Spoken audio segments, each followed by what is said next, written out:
এই guys, good morning, welcome to a new blog. তো আশা করি তোমরা সকালে ভালো আছো, আমিও ভালো আছি। তো শুরু করলাম আজকে একটা নতুন ব্লগের সাথে।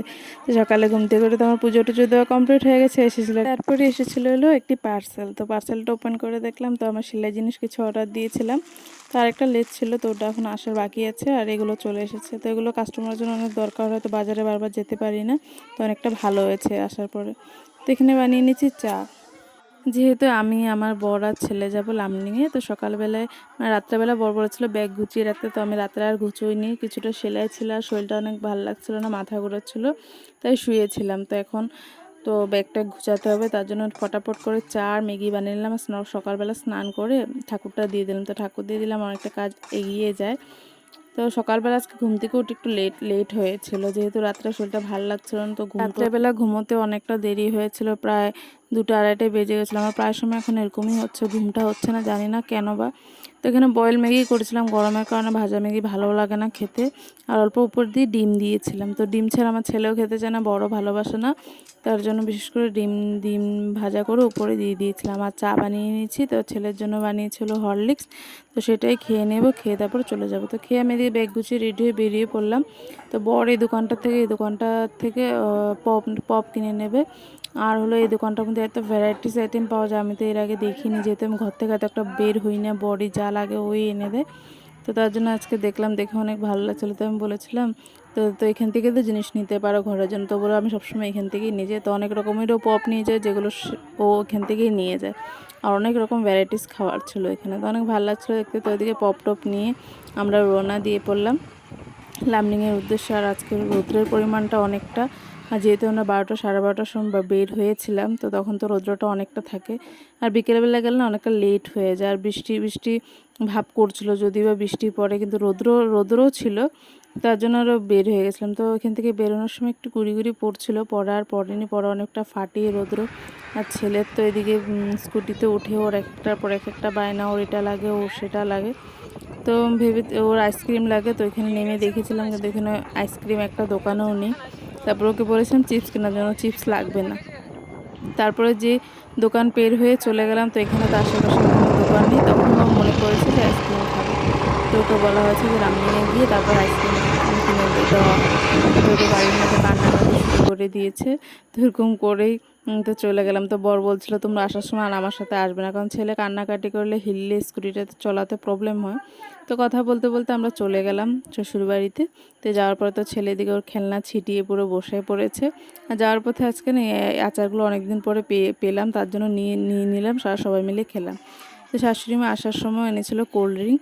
তো কোল্ড ড্রিঙ্ক খেয়ে দিয়ে এখন ভাত খেতে বসে পড়বো। তো ননদ এখানে রান্না করেছিল হলো আলু ভাজা, ডাল আর শুটকি চাটনি। তো সেটা খেয়ে দিয়ে একটু রেস্ট করে ঘুমিয়েছিলাম। তারপর রেডি হয়ে গেলাম, বড় ননদ বলেছে ওদের ঘরে যাওয়ার জন্য। তো বড় আর ছেলে যাওয়ার কথা ছিল, তো আমি বললাম চলো না, আমিও যাবো সাথে। তো গেলাম। তারপরে যাওয়ার সময় বর এখান থেকে মিষ্টি টিষ্টি কিনে নিল, আর আমি বলছিলাম খাবো বলে, তো বলেছিল আসার সময় খেতে। তো আমি ভাবলাম ছোট ননদের জন্য ফুচকা কিনবে, তো আমি ভাবলাম দাঁড়িয়ে এখানে খেয়ে যায়। আর আমাদের ওখানকার ফুচকা আমার এত একটা ভালো লাগে না। তো ফুচকা টুচকা খেয়ে দিকে বড় জিনিস কিনে নিয়েছে। তারপরে চলে গেলাম ননদের ঘরে। এসে দেখি ননদ বসে আছে। তো এখানে ননদ ছেলে তো ঢোকার সাথে সাথে ননদের ফোনটা হাতে নিয়ে নিয়েছে, যেহেতু ওর মোবাইলে গেম আছে, তো সেটাও খুব ভালোবাসে। ননদের শ্বশুরের দিকে আমার হাতে জুস দিয়ে গেল, আর শাশুড়ি মায়ের দিকে আম কেটে দিল, তো আম খেলাম আর কোল্ড ড্রিঙ্কটাও খেলাম। তারপরে দিয়ে এদিকে ওর শাশুড়ি মা আমাদের জন্য চা, চানাচুর, বিস্কুট নিয়ে আসলো, তো সেগুলো খেলাম। আর সবাই মিলে এখানে গল্প টল্প চলছে। আর আমাকে ননদ আজকে ফেসবুক খুলে দিয়েছে, তো এটা নিয়েই গল্প টল্প করছিলাম আমরা আর কি। তো বরকে এদিকে চা দিয়ে দিলাম। আর ওর ননদের বড় আজকে বাড়িতে আছে, যেহেতু আজকে স্যাটারডে, তো স্যাটারডে সানডে তো ওর বর বাড়িতে থাকে। তো আসার সময় ননদ এখানে চকলেট দিয়েছিল, তো ছেলের জন্য ননদের জন্য। তো ওগুলো ওরা খেলো, আমরাও অল্প অল্প খেয়েছিলাম। তারপরে এখানে যেহেতু সবসময় ননদই রান্না করে, তো ভাবলাম আজকে ওকে অল্প হেল্প করে দিই, তার জন্য আমি বলছি দিয়ে আমি বানিয়ে দিই। তো রুটিগুলো বেলে দিলাম, আরও ভেজে নিয়েছে। তারপর রুটি, আলু ভাজা, ডিম অমলেট, শুটকি চাটনি, ডাল, এটা দিয়ে রাতের খাওয়া হয়ে গেল। তো এটা ছিল নেক্সট দিনের ব্লগ। তো আজকে আমার আজকালের ব্লগগুলো অল্প ছোটো হয়, তার জন্য 2 দিনের ব্লগ অ্যাড করে দিয়েছিলাম। তো ননদ রান্না করছিল চিকেন। তো ছেলে তো আগে বাটি নিয়ে হাজির, মানে ভাতের সাথে কম খায়, কিন্তু ওকে বাটিতে দিলে ভালোবাসে আর কি, তার জন্য ওকে দিয়েছিল। আর ওইখানে আমাকেও খাইয়ে দিচ্ছিল। তো ছোটো ছোটো হাত দিয়ে খাওয়াতে অনেকটা অসুবিধা হচ্ছিলো, তারপরে খাইয়ে দিচ্ছিলো। তো ওকে কষা মাংস দিয়েছিল। আর এদিকে ননদের রান্নাবান্নাও চলছিল, আর এদিকে মাংস, আর এদিকে হলো গিয়ে ভাত বসিয়েছিল। আর রান্না হবে হলো আজকে বরবটি আলু ভাজা আর বরবটি বাটা বানাবে। আর এদিকে তো আমার বর আর ছেলের মানে কাণ্ডকীর্তি দেখলে হাসিও পায়। তো ওর এখানে বাজনা নিয়ে বসে গেছিলো। তো আমার অনেকটা গরম লাগছিলো, তার জন্য অল্প কলের পাড়ে গিয়ে হাত পা মুখ ভালো করে ধুয়ে নিয়েছিলাম। সকালবেলা আমি একটু ডাক্তার দেখাতে গেছিলাম, শরীরটা ভালো না, তার জন্য তো এসে স্নান ধানও করেছিলাম। তো তারপর এতটা গরম লাগছে, তো হাত পা ধুয়ে এখানে রোদ্রে কাপড়গুলো হসপিটালে গিয়ে যেহেতু গিয়েছিল জন্য কাপড়গুলো ধোয়া হয়েছে, আর বডি ধুয়েছিল আমার কুর্তিটা, আমার শরীরটা ভালো লাগছিল না। তারপর যেগুলো শুকিয়েছে এগুলো ঘরে নিয়ে গিয়েছিলাম।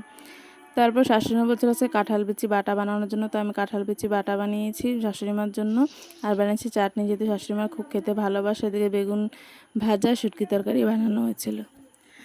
আর আমি চাটনিটা কখনই বানাবো ভেবেছিলাম, কেটে কেটে আর বানাতে ভুলে গেছি। তারপরে ভাত খাওয়ার কিছুক্ষণ আগে বানিয়েছি। আর এদিকে বেগুন ভাজাটা ননদ বসিয়েছে, তো আমি একটু উল্টিয়ে পাল্টিয়ে দিচ্ছিলাম। আর বর আসার সময় আইসক্রিম, তো সবাই সেটা মিলে খেলাম। আর সবাই একসঙ্গে বসে খাওয়ার না মজাই আলাদা, ঘরে তো একা একা খাই ভালো লাগে না। তো যেহেতু এখন বড় ননদের বিয়ে হচ্ছে, তো ও নেই, তো ওকে খুব মিস করছিলাম খাওয়ার সময় সবাই মিলে। ব্লগটি আর কন্টিনিউ করা হয়নি। তো আজকের ব্লগটি পর্যন্ত, ভালো লাগলে অবশ্যই লাইক কমেন্ট শেয়ার সাবস্ক্রাইব করে দিও।